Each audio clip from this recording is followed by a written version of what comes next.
Video was released this week of French President Emmanuel Macron stopped from crossing the street by a New York City cop due to President Donald Trump's motorcade. Despite persistent pleas to let him cross the street, including a call to President Trump, the cop didn't give in and let Macron cross the street. In other news, the Houston Texans have assigned a New York cop to their offensive line. Welcome to the Moonstam Cast. I am Jorden. This is the Sacre Bleu to my chicken cordon bleu. Brian, how are you? I'm all right. Played the first game of golf I had for the first time today in a month. That was nice. I scrambled with my dad and we shot a 78. So okay. I was going to say, there's a guy on TikTok who's a Colts fan, which maybe it's his doing, who wakes up at like 4 a.m. on Sundays and practices drills in his like backyard to get ready, make sure the Colts are ready. What are you doing to support your team? Are you trying to support the Ryder Cup? Is this what you're doing right now? You and your dad are spiritually giving to the Ryder Cup right now. No.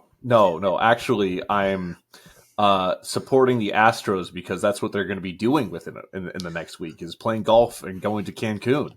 Because I was going to say Cancun. They'll be in the Cancun series with the Tigers probably at this point. This team fucking pisses me off. We're in a suck less contest with Detroit right now. They can't win a game. We can't win a game, and they have one game on us on the wild card. And I'm like, at this point, Jorden, I don't want to make the fucking playoffs. All we're gonna do is get embarrassed. I'd rather Crane get pissed off and be like, wait a minute, no October money coming in? What the fuck? Yeah, no, I listen. There was a tweet this week from a Houston sports fan that was like, "Wow, what a horror! Like, I just can't believe this." It's like, listen, as a sports fan since I was a child, almost 30 years of being a Houston sports fan, I'm happy with where we were as a city for a second. Yeah, the Texans were firing on offense. I was going to say on offense. They were fighting on offense and all the other points. The Rockets maybe weren't as great, but they were still getting good. They had a plan in place. UH was making it for the Final Fours, which they did again, but they were still good. And then the Astros were winning World Series. And now it's like, well, actually, everything sucks now. I'm happy for what happened. At the same time, if I watch another Astros game where they lose to the Athletics by like 7, I'm going to lose my mind. I can't imagine playing in the wild card at all at this point. And I don't want to. We need to rebuild. Honestly, we don't need to do anything with the team. We need to talk to Memorial Herman and say, hey, you guys are fired. We're going to go with like MD Anderson or something now because we need Methodist. No. Methodist. There's too many M's in this town. Memorial Herman, MD Anderson, Methodist. They all kind of conflated with each other at some point. That's why I have one of these is because I worked for Methodist when we won the 2022 World Series. Oh, you have something cool? I have a replica. I have 3 replicas. I have one from the 2017. I've got 2 from 2022. Okay. Oh, okay, this isn't the Methodist one. This is the Kyle Tucker, which fuck me of all of them to get the Kyle Tucker replica that I went to a game with to get. Well, I will say at least we did something. I mean, at least we won championships, which is more than a lot of other teams can say. Which I am happy more than with. Seattle and the Rangers can say because the Rangers have won and Seattle has never won the World Series. Never won. They are looking. They are looking like the team to do it this year, though. So I have to get that joke in now. Yeah. I mean, last time I checked, I don't know how many games they won in a row now. They were like 10-0 in their last 10. I think last week. I don't know what they are now, but I feel I need to check again. But I feel like I haven't seen them lose a game yet since the last week. All of that Astros hate to say, we are currently up 7-0 in the top of the 5th. Oh wow! I hate this team. You pissed in my mouth. That's not a clip anymore. You pissed in my mouth. Oh, that's fucking said, yes, go it's a clip. Fuck yourself. Said, go fuck yourself, Brian. Haha, we're not doing shit. And then, what if we gave you a little hope? It's a Framber day too, and he's done. Oh my god, fuck you, Framber. You're 1-9 in your last 10 starts, and then you're gonna be like, you know what? Last start, I'll put my shit together to get us into the wild card, and then I'll probably get blown up. I want my money, please. Give me my contract money, please. The Salazar thing was an accident. Can I get $10 million per year or more, please? I beg of you. That's like Zion right now as well. It's just dude, Zion's jacked. He's skinny now. He Ozempic himself without probably Ozempic, but he Ozempic himself, which is kind of really annoying to me because Sure, he can say all day, like, I want to be competitive. I want to win championships. I really want to help the Pelicans out. I want to play the game well. At the same time, we all know what the truth of the matter is it's his contract year. So he's like, you know what? Let me get skinny. Let me get jacked and skinny. I'm going to try to play this year after 7, I don't know how many ever years at this point of him just the one play he knew, the one play he did play the entire time was how many plates of food can I eat at every single New Orleans restaurant, which don't get me wrong. Good play. Good play, but I know he's not I almost said Joey Swole. He's not like a Joey Chestnut. He's not like a Beard Meats Food. He's not like I'm trying to think. He's not a not Randy Couture. Randy Santel. He's not a Randy Santel. He's not these guys who get paid to eat food. He gets paid to play basketball, and realistically, he has eaten the amount of a basketball for every meal, or the volume of basketball every meal, but he's not played well. So every once in a while, he has a glimpse of playing well, and then he gets fat again and gets hurt. It's like, okay, man, we all know what you're doing.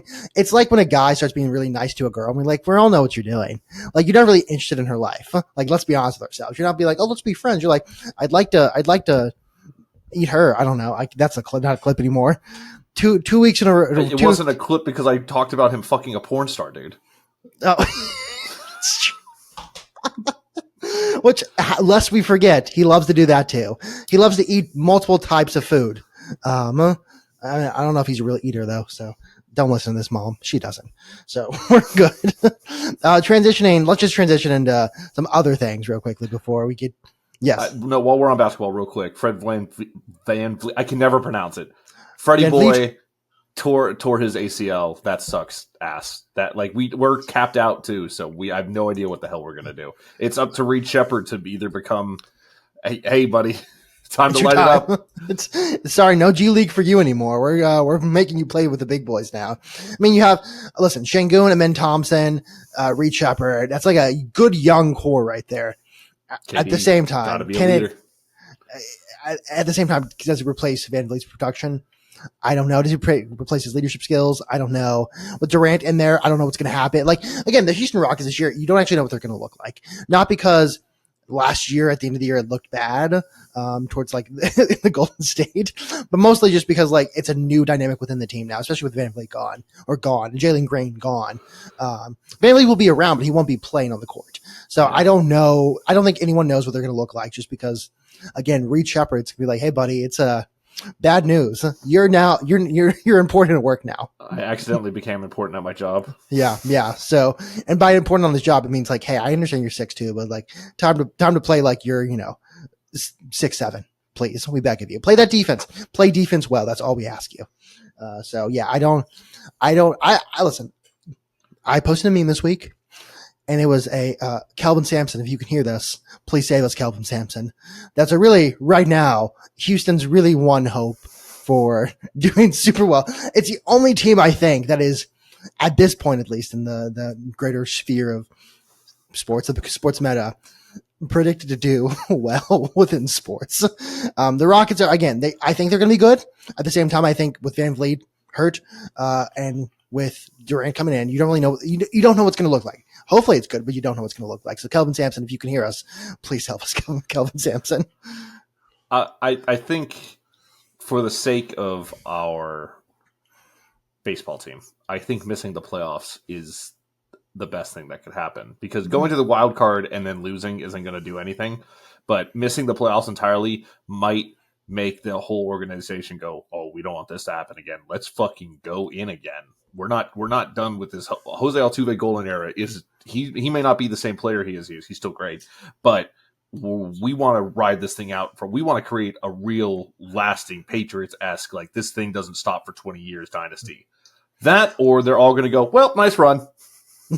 I'm hoping we pull a 2022, was it 23-22 Golden State Warriors, where you just have another run. Yeah. Now, again, I don't know if I want to be the goal. I mean, actually, no, I'm lying. I want to be the Golden State Warriors. I would love to be the Golden State Warriors. I was going to say well, they've gotten older. I was actually, that's wrong, Jorden. They got Jimmy Butler and beat the Rockets in the playoffs yet again.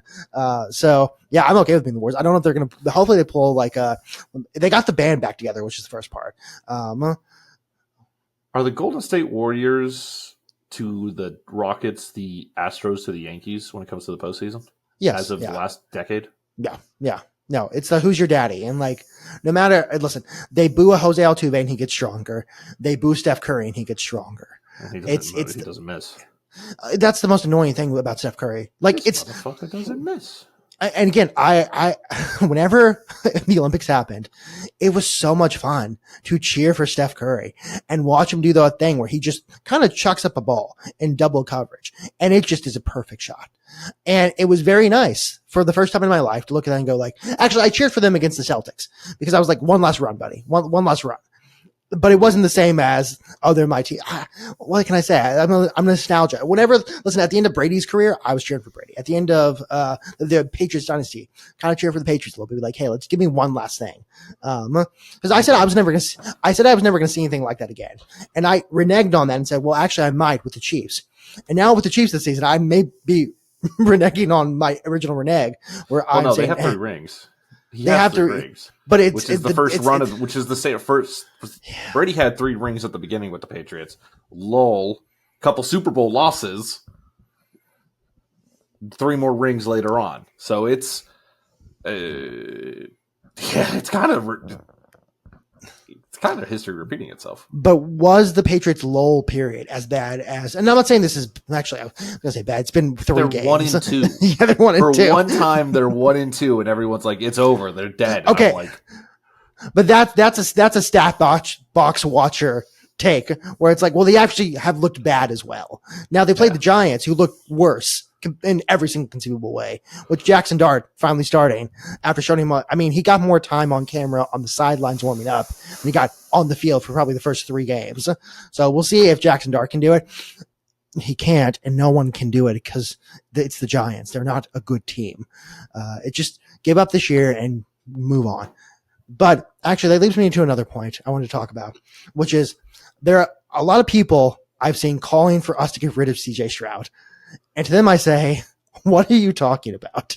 Why is that crazy? What is that? It's crazy that that's their solution to the problem. Like, the problem is clearly the offensive line is horrible, and Nick Caley doesn't know how to call an offense. And so my question to those people, and it's I don't know, a 2-part question. One, if we were to trade CJ Stroud, who would you trade him for right now? And 2, let's say you trade up for him. Let's say you trade for like a quote unquote better quarterback. 1, they're not going to do much better in the situation as it is. 2, if you trade for the better quarterback, what else will you be giving up from the team? And now at that point, you're just breaking the team for the guy who's not going to fix the problem, which again, the problem is the offensive line. And then actually if we fix the offensive line, we'll get better. Let's just say that you can't expect a quarterback, no matter how good they are, to say, hey, I'm going to make my first and second reads, not even my third, just my first and second within 1.2 seconds, because that's when the pocket collapses, or within 2 seconds when the pocket completely collapses. 2, I've also seen people say, let's get rid of him and then trade or draft for a quarterback. Again, my question is, who do you want? Like, who do you want from this draft class? Not Klubnik. There's like Klubnik we were talking about. Carson Beck looks better this season. I don't want Carson Beck. John Mateer is hurt right now. Nussmeier. Okay, maybe Nussmeier, but I don't know if I'm trusting Nussmeier right now. I'm trying to think. I wrote down all these other names, like Mendoza. I just don't think there's a quarterback where you go, he's comparable or better than CJ Stroud to where I'm willing to get rid of CJ Stroud, because he's struggling, obviously, but it's not like CJ Stroud still has that market brilliance on him. And it's not fair to say he's the one like, if we get rid of CJ Stroud, the problems are fixed. That's Carson like selling Beck the farm. Carson Beck is only like 13 months younger than CJ Stroud. So yeah. Why would I want to get 1 year younger, but with 3 less years of experience in the NFL? That doesn't add up. Yeah. And again, all the quarterbacks I mentioned, and there's like Nussmeier's good. At the same time, do you want him over CJ Stroud right now? And don't forget, I did not mention Arch Manning for a reason. I mention him now, but I did not mention Arch Manning for a reason. He would not. He's not even. His parents would be like, "Go back to Texas." His parents would be like, go invest in real estate like I did, or like Cooper Manning did, or energy. Because it's like, don't embarrass the family, please. Please don't embarrass the family by going to the NFL. So I've just been seeing that, and I wanted to get that on the open that I don't think the people calling for that, one, understand how quarterback play works. Two, have thought about the second part of, well, if we get rid of him, what are we doing next? And there's no good answer to that. And also, I don't want to get rid of CJ. A couple weeks ago said I don't think he was a good leader. People seemed to think I was saying he was a bad player. Not close to what I said. Love CJ Stroud. Not a top 5 quarterback, but I love CJ Stroud. That was crazy. Dude, that was crazy that guy came into our comments. It was like, he's a top 5 quarterback. And then the Jacksonville game happened, and I was like, you cannot look at that game and be like, see, bro. Yeah. Listen, does he have the potential to be? Yes. But he is not. He's not a top 5 quarterback. He's not. He's a potential. Not a top 5 quarterback. He's never been a top 5 quarterback in the NFL. I'm going to say it again. Daniel Jones is currently a better quarterback than CJ Stroud. Now, again. The clip just went out today. Yeah. Again, the word is currently better quarterback. Historically, not so much, but currently, yes. Which, again, hurts to say. By the way, because he's behind a great offensive line. Yeah. Yeah. It helps when you give your quarterback time to make good plays. And when the pocket does collapse, well, at least they can scramble at that point. But you don't want them doing that every single play, or when you think every single play. Again, there's a 6'3", 240-pound man running at me. What do I do? And the answer is, I don't know. Do something. Because that guy wants to hurt you. And that's his job, to hurt you. Unlike this, not like the Saints hurt you, but hurt you. Did you want to talk about C.J. Gardner-Johnson as well? Bye. And locker room cancer. He's going to talk about our organization because that's what he's done every single time outside of getting traded from the Eagles. I don't. We are a podcast with like, I almost said dozens of listeners, of a couple listeners and a couple hundred followers on TikTok. He doesn't need our attention, nor would he want our attention by. That's the end. He's going to get picked up somewhere. He's going to get picked up by a contender, and that's what it is, man. What was also kind of fun to watch, and this was going back, how many times within the first 3 games he not only did the wrong thing, but also screwed over other guys on defense by doing the wrong thing, or just blatantly reading the coverage wrong, or reading what was the offense was doing incorrectly. Maybe he didn't want to be here. Maybe he was just like, if I suck, they'll cut me. Honestly, not a bad theory. At the same time, he was mid-season posting on Twitter after game 2, which was like, hey, we're going to come back. God is greater than this. We're going to come back next week. It's like, oh, I want that in game maybe 7. By game 2, if you're posting that, season's over. I know JJ Watt has the whole, if you have a players only meeting, just get ready for January. If your team is posting like it's, week 7 and you're losing, not a good look. So I'm happy he is gone. I'm very glad with that. So while we're on football, I just wanted to mention one more thing, which is Mike Gundy's out at Oklahoma State. Now, everyone and their mother is going to talk about, his legacy at Oklahoma State, how good of a coach he was, how kind of the game passed him by, and how he did worse in his past few years. Maybe a little overdue. I want to see the other part, which is Mike Gundy, for all he did, had the best hair in sports for a coach. And I've racked my brain. I have thought about guys who have good hair. For a coach. Yeah, I said for a coach for a reason. I'm not saying player. They're hair players. I mean, listen, they're players with great hair. I wasn't thinking player. Oh, who are you thinking of? Huh? Owner of the Las Vegas Raiders, Mark Davis. That P.F. Chang's loving man. He has awesome hair. I will agree. The bowl cut has been fashionable, or not even a bowl cut. He's like a oblong bowl. It's a salad bowl, bro. It's oblong bowl. No, because there's good, which like there's Sean McVay good hair. Right? He's doing well with his hair. Then there's like Mike Gundy, where it's like this is some of the greatest hair I've ever seen. I don't know what if I could pull it off, I would. And then there's like the 4th dimension hair, which is what Davis has. He's in another dimension completely right now. He is doing things that in the year 2300 will be cool. We are not capable of understanding him right now. if we went and took ayahuasca, maybe we'd understand. Right now, as the peasants we are, we're thinking in 3 dimensions. He's thinking in 5. He saw Interstellar and said, "I get it. I understand." He unlocked his third eye. So yeah, what was it? Mark Davis? It's not Al Davis. Whatever Davis. Mark Davis. There we go. Another spectrum entirely. He's on a different world than us.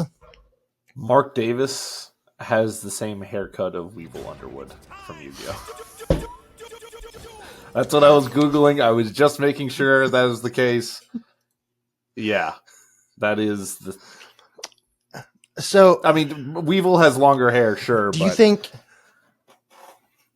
What? If he is he a freaky bug? No, there's Freaky Fishman. That was just Mako. Do you think he like has a thing for bugs? Mako Tsunami. Do you think he has a thing for bugs? Do you like? After the pod joke. Okay. Do you think he sees a praying mantis and is like, I can prey on that, but sexually? We were kind of thinking the same area. Went back to the P.F. Chang's love. He's on a different dimension than us, but at the same time, Gundy, beautiful, perfect, flowing hair. But again, Mark Davis, different dimension. Yeah. Again, now. Again, I'll have to do some research on this one. As the science evolves, I'll have to learn more. Who is the coach with the best hair right now? And I don't know who that would be. And I can't, like, I'm thinking back across all sports, every single sport that I can think of. Probably hockey has some great coaches with great hair, but I just don't know enough about hockey coaches. Pete Carroll still have his due. He does still have his due. Pete Carroll does have great hair. He had great hair, but not right now. His hair right now is not as good. Okay. So he's out of contention. He historically probably he's in the great category. I don't know. I can't think of anyone who I'm like, that guy has just amazing hair.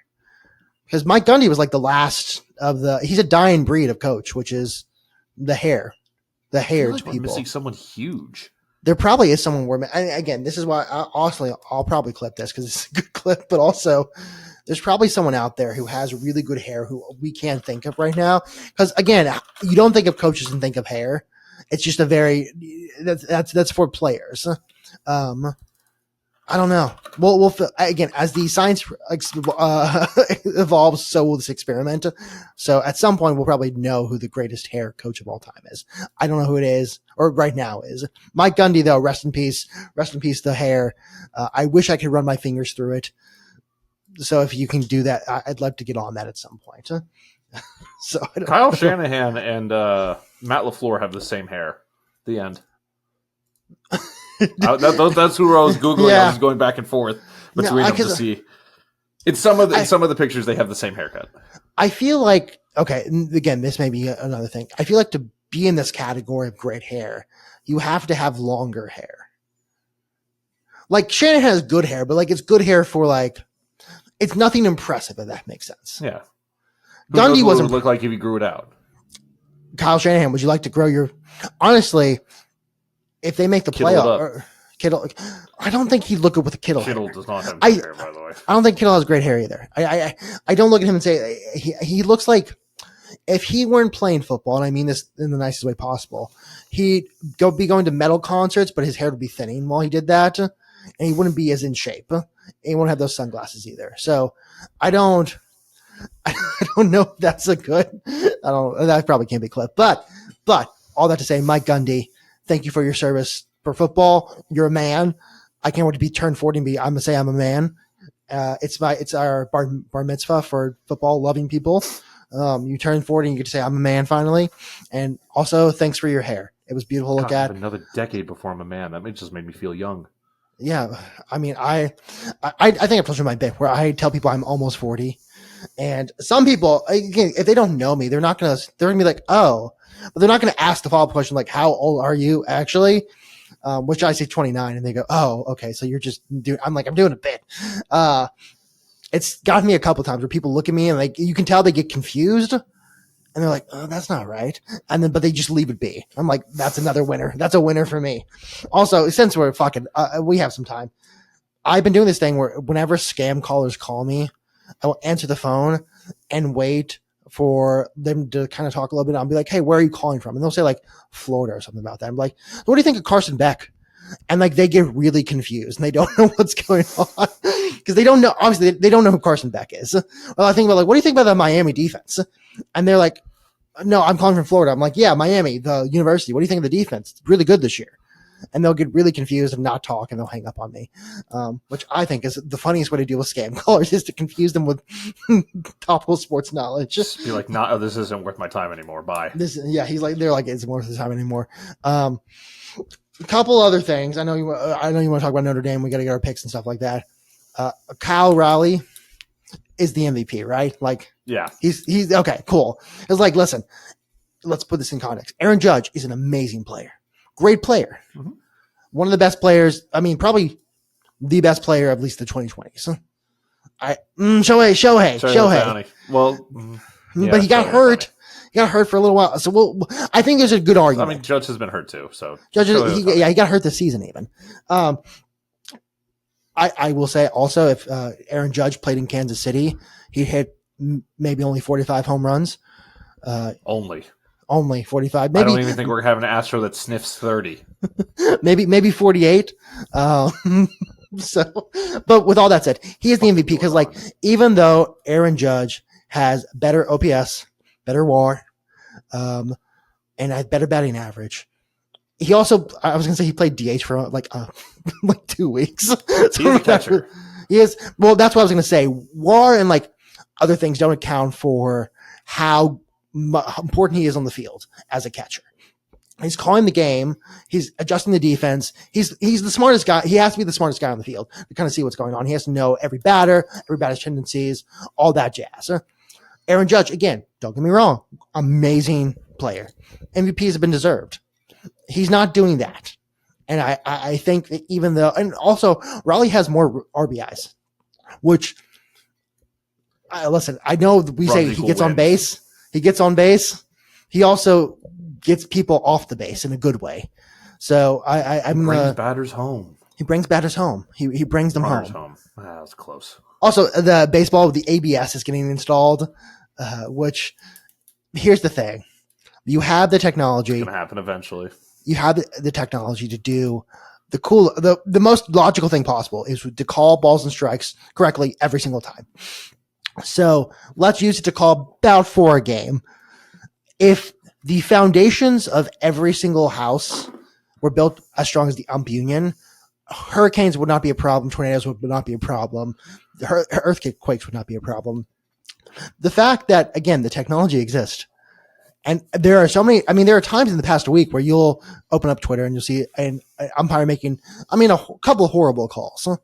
Not even like bad calls, a couple of horrible calls.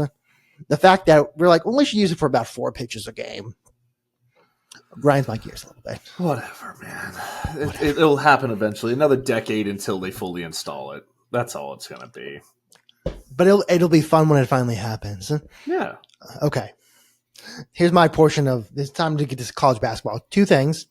Big news for UH. So how NCAA rules work is if you're the number 1 seed, they try to get you as close to home as possible, like your home city. Uh-huh. 1 for fans and 2 just because you're the number 1 seed, you get rewarded with things. The problem is UH has not, when they've been number 1 seeds like this past year, the closest city has been like Indianapolis, which is not a close city in any capacity. No. Kind of sucks. It's like I think maybe. It was against Purdue, and it was in Indianapolis. It's like, well, that's a home game for Purdue.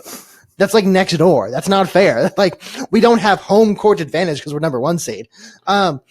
So the South Regional next year is in Houston, and for the longest time, it's going to be hosted by like Rice and UH, and it's against the rules for the team hosting the regional to be also in that same region.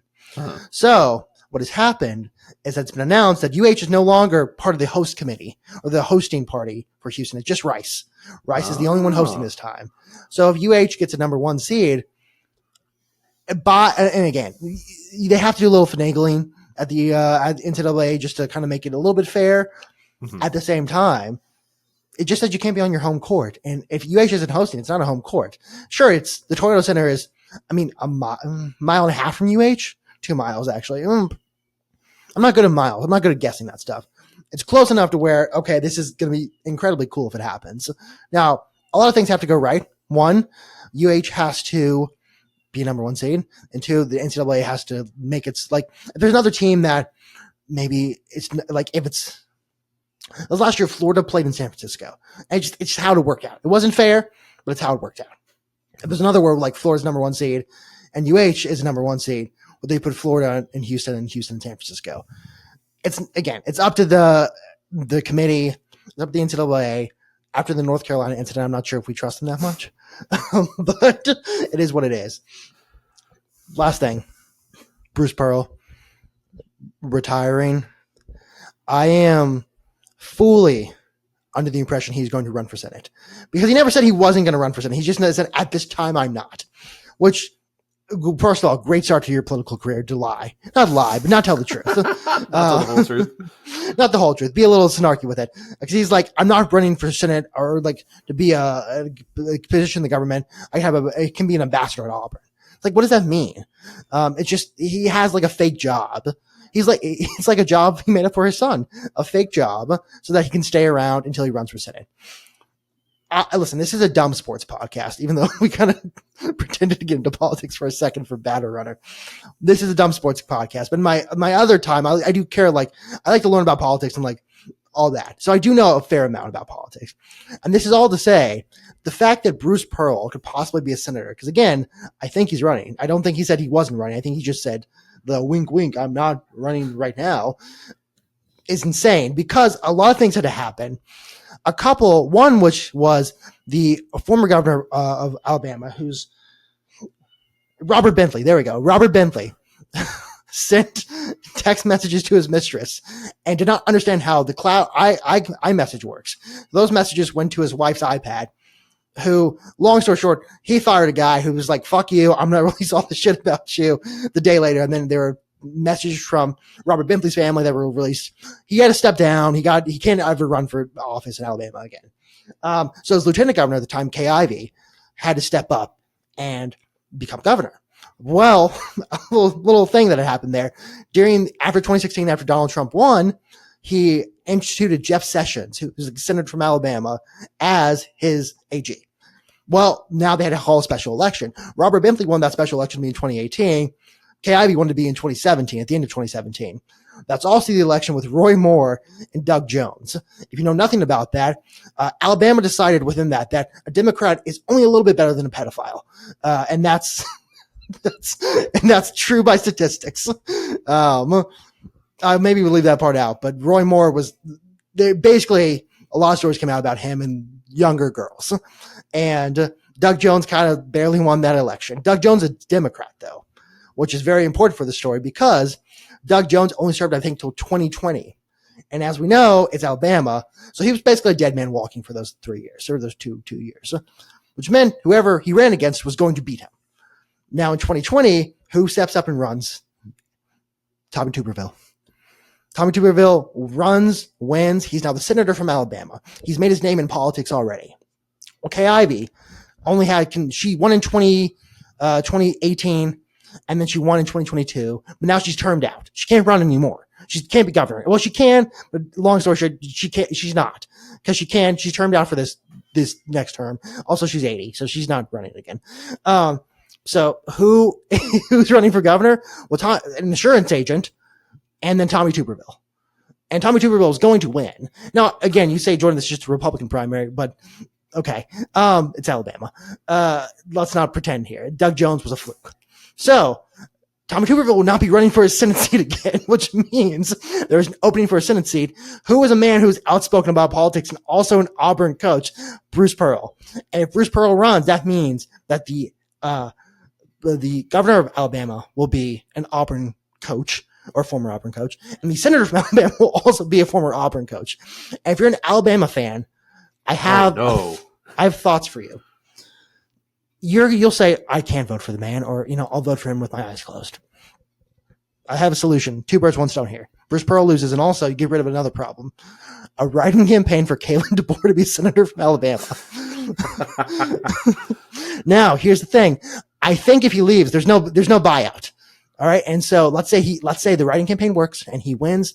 Now he's officially not, he has to accept it still.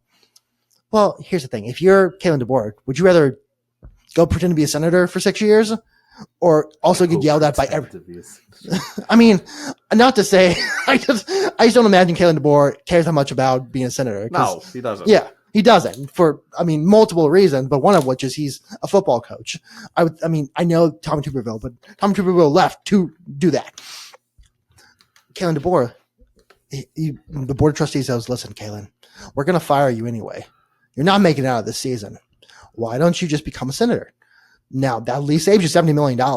Get a new coach, and Bruce Pearl loses. And then there's a guy from Alabama, an Alabama coach, even though you hate him. It's an Alabama coach nonetheless, who is now in the government or like a representative of the government of Alabama. It feels like a win across the board for you guys. It's 2 birds, 1 stone in it. So that's my proposal. U of H fans. U of A fans. Yeah, I was going to say UH fans. We don't love Bruce Pearl as it is, but we don't have no say in this. But yeah, no. So you can 2 birds, 1 stone, which I think is the best possible outcome. So Kalen DeBoer, your time is up. You've been called to serve. Just like in Rome, where they call upon somebody to serve in times of need. The time of need is now, but not because of an American government, because Alabama football is not good. And your time of need is to leave Alabama to go to Washington so that you no longer can touch Alabama football. And again, Bruce Pearl loses. So if you're an Alabama fan, you're like, great for me. Just really funny things happening in that state when it comes to politics. Because Bruce Pearl, again, his Twitter feed's hilarious because it's Israel's the best thing to ever exist. CNN is the Communist News Network. Auburn, we're really good at basketball. Look at this guy playing basketball. Hillary Clinton is a pedophile. And that's his entire Twitter feed. And it's honestly kind of wonderful because it's like, where else can you get this but this country? Also, another point, Chad Baker-Mazara, who played for Auburn last year, I saw an Instagram story of his posted. It was like, now you see, or something like that. I was like, oh, I wonder which league he's playing in this year. Because he was already old last year. So I figured he termed himself out, just like K. Ivy went to some league in like Greece or the Philippines or something.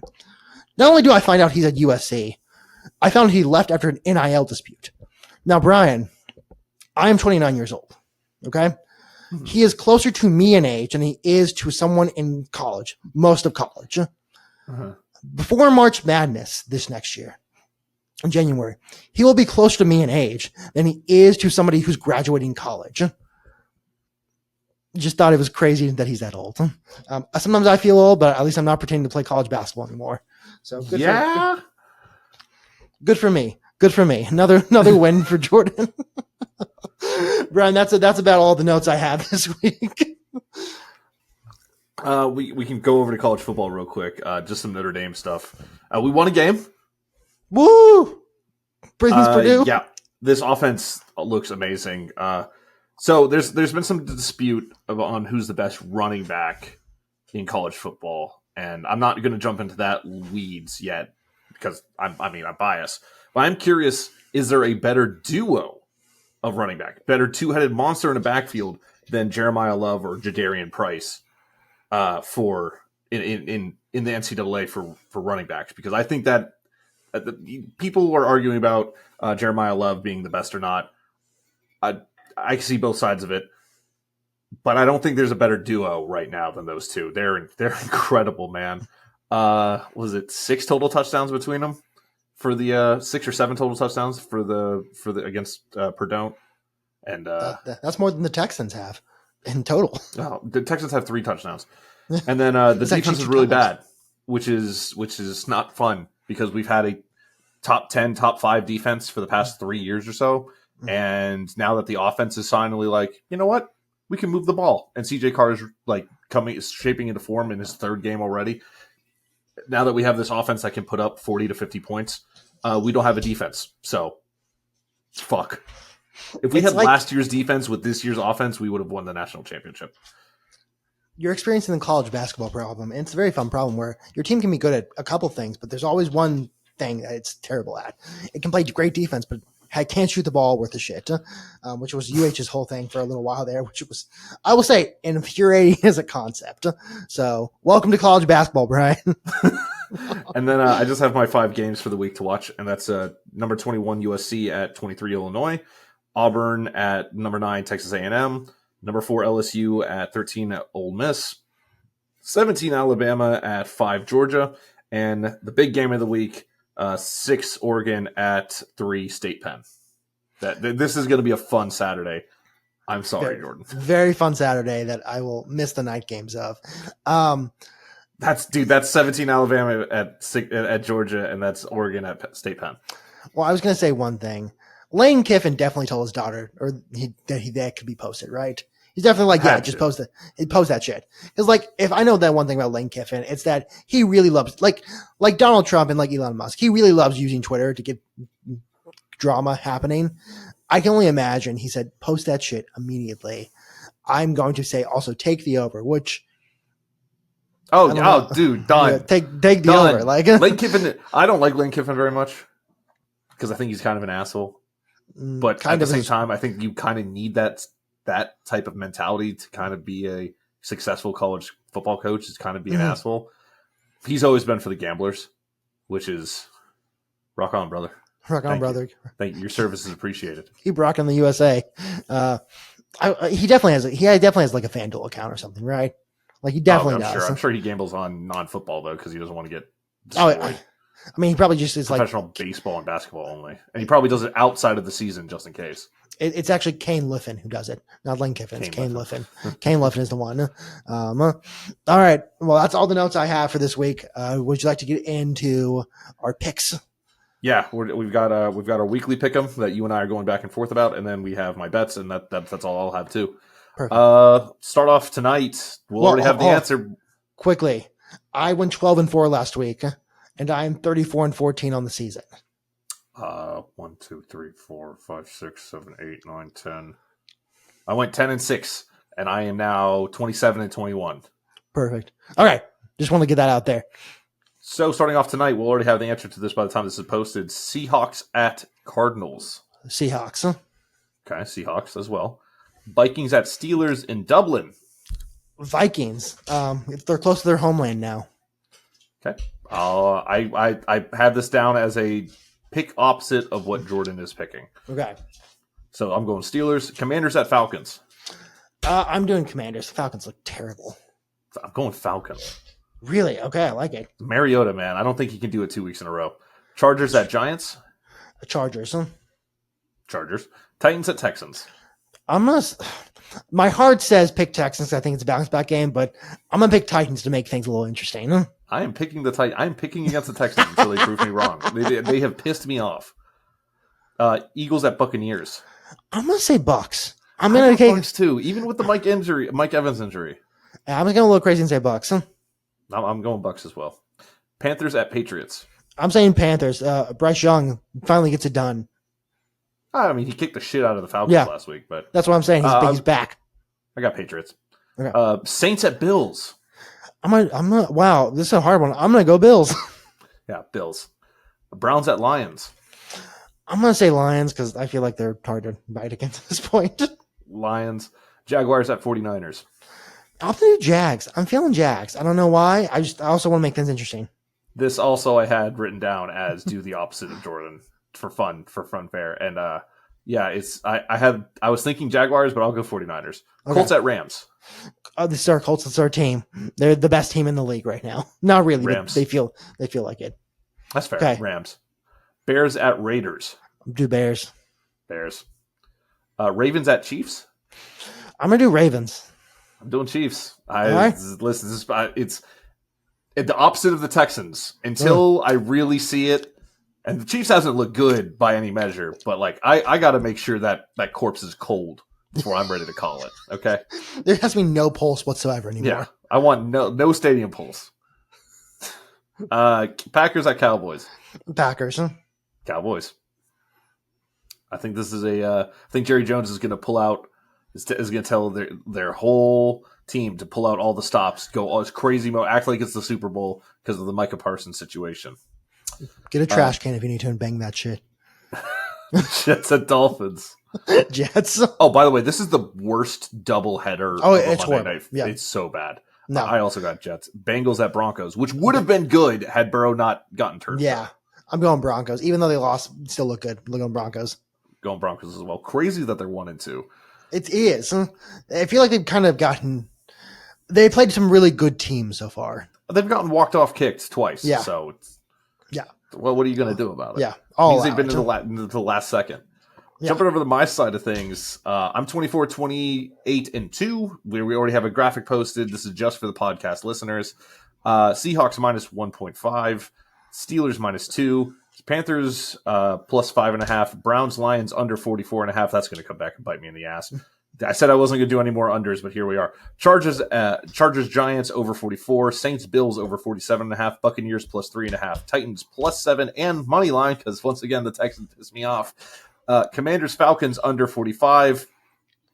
Marcus Mariota versus Michael Penix doesn't really inspire me for points. Colts plus 3.5. Jaguars plus 3. Chiefs money line. Bears money line. Cowboys plus 6.5. Jets money line and Broncos minus 6.5. Let's have a weekend. Hell yeah. That's all from me. I think that's all from you too. Mm-hmm. Brian, where can the people find you? You can find me across all social media at Auricpolaris. AURICPOLRIAS. Damn it. This one's not going to be a pinned post.